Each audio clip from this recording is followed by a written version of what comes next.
Welcome to my first video on how to make a constructed language or conlang. Let's go over the reasons to make your own languages. 1.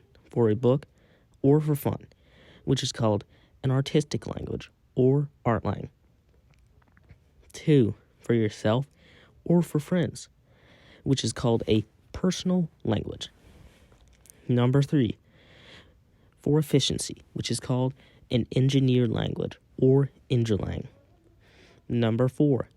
For international communication between speakers of different languages, which is called an auxiliary language or auxlang. Now that that's out of the way, what will we be doing in this video?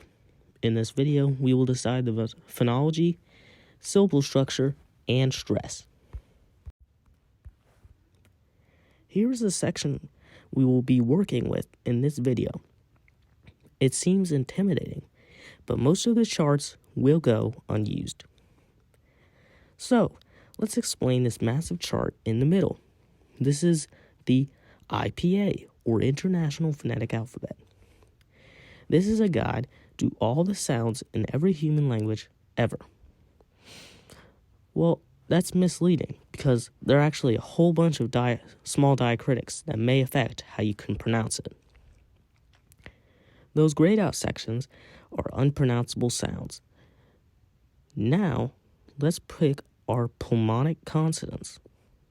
Don't worry about the non-pulmonic consonants because they're very rare, and I personally won't use them.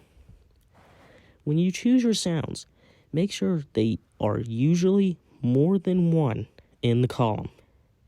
Voice consonants, which are the consonants that require your vocal cords and are the ones on the right in this specific section of the chart, do not count. The website I use to decide my sounds is www.ipachart.com. It includes the standard organization and audio files once you click on the symbols. This website, ipa.typeit.org/full, is the website I use to type the symbols not found on my keyboard. Here is my completed consonants chart with the pulmonic consonants pa, ba, ta, da, ya, ya, ka, ga, na, nga, fa, va, sa, za, ra, ya, and la. Now I will decide on the vowels for the language. So I've decided on all of my vowels. I decided to go with 5 of the most popular and throw in a few more. Starting at the top left, I have E, U, I, E, O, and A.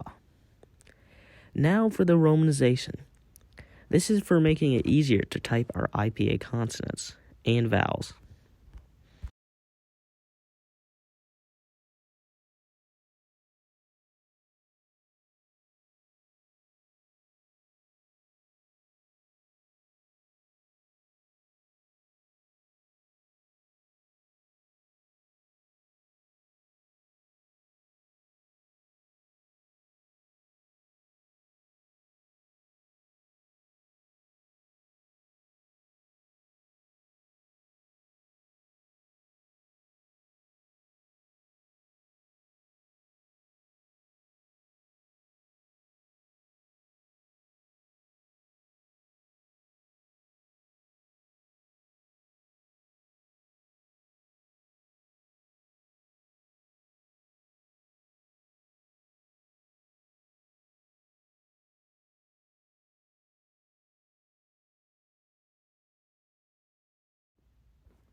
Now it's time to decide on the syllable structure for our language.